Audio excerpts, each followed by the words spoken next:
এই সমস্যা ক বছর ভুগতেছেন আপনি? এখান দিয়ে 7 বছরের কাছাকাছি। 7 বছর। চিকিৎসা অ্যালোপ্যাথি করছেন না? অ্যালোপ্যাথিক বিদেশে হোমিওপ্যাথিক করছিলাম। হোমিওপ্যাথিক করছি যেন কোনো কাম হয় না। কাজ হয়নি। তারপর যারা এখানে ইঞ্জেকশন মারি আসছিলাম যাকে ও, ডিপ্লোসিন একটা ইঞ্জেকশন আছে। ডিপ্লোসিন ইঞ্জেকশনটা আমি নিজে মারছি। এখন আমি তো 5 বছর ছিলাম, কিছুটা একদম চেঞ্জ আছে, ভালো আগের থেকে ভালো রুটিন আছে। জি আসলে এখন ইদানিকের ভিতরে এটা পাড়ি গেছে। এটা পারছি এমনি কোনো পেশা নেই বা চুলকে নেই এখন। না চুলকের হাতের ভিতরে চুলকে কিন্তু কম।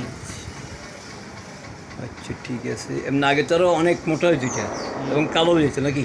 জি এখন মোটা হওয়াটা কালোটা কমছে আর মোটামুটি আগে থেকে ভালো লাগে আগে থেকে আপনার কাছে। ঠিক আছে তো?